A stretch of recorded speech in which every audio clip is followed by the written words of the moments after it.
Hello all, this is Aki from Bringforth, and this is set 36 part 1, and I'm going to be recording a gameplay of the Masters simulation today, and I'd like to point out a few things like, for example, we won't be able to upgrade to a geothermal base and we won't be able to have the larger expanded region because it's not actually doable with the current game. And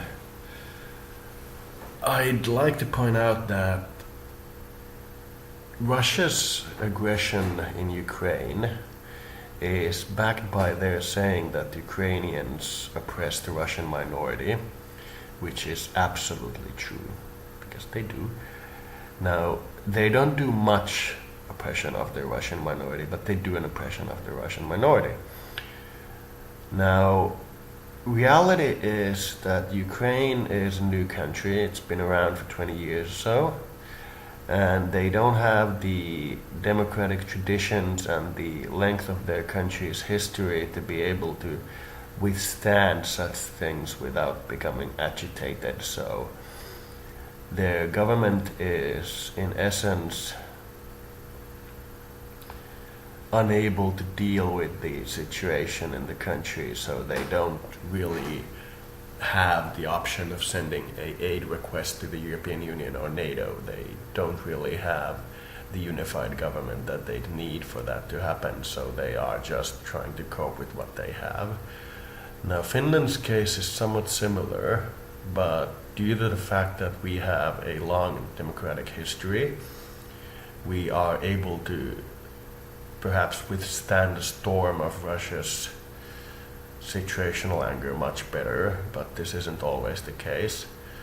So for us, purchasing Russian territory seems like a logical step. With Russia being in an economic embargo and their economic power becoming reduced and their ability to basically influence the environment becoming reduced, it makes sense for us to purchase territory from them, because this is a time when they are down and they need allies, or at least they need trade partners. So from our point of view, it seems logical to purchase territory from them at this junction. So we will be doing the territory purchase as our assumption of what happened. The prices would be exuberant in the order of several $100 billion, but we could do it fairly easily. It's not an impossibility, and since I'm playing this game with a little bit of tongue-in-cheek, not really actually, I'm playing this exceptionally seriously, but I'm playing this in the mindset of a single ruler, it seems logical that we would purchase the territory. Now, Ukraine has 6,000 frontline active soldiers, we have 75,000, and Ukraine has a national reserve of several hundred thousand, we have a national reserve of several million, because we have an entirely trained military civilian population. So as Russia continues to expand, they will most likely be overlooking us for the time being.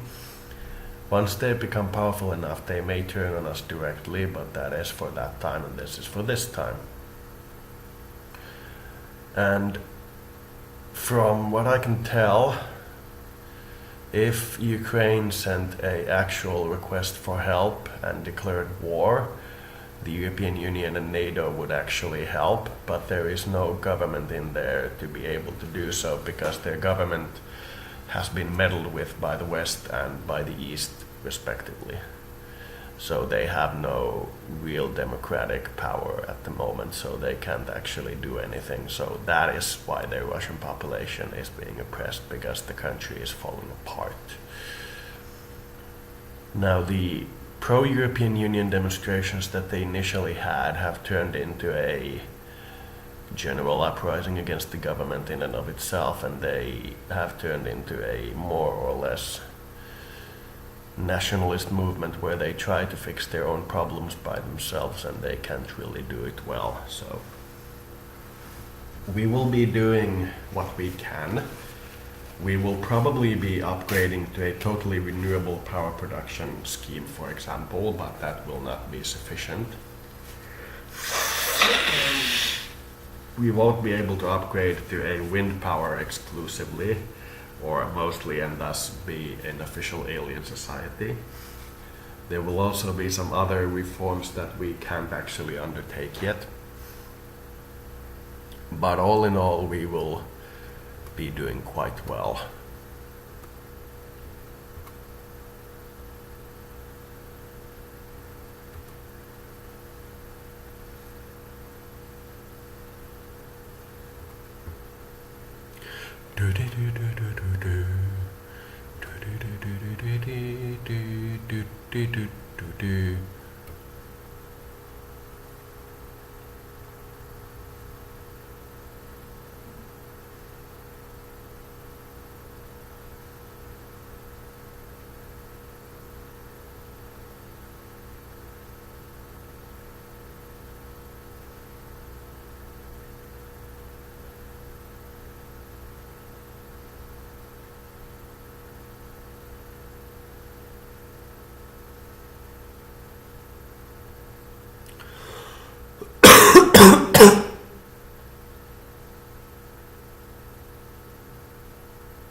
So anyway, we will not be able to have all the upgrades and reforms that we'd want, but this is a yearly update, so we will see how well we do. And I'd like to point out that the Church of the basically Scientologists, or in this case the alternative space age religion church, has a few thousand adherents in our country, so officially we have a population of space aliens. So yeah, that's about it.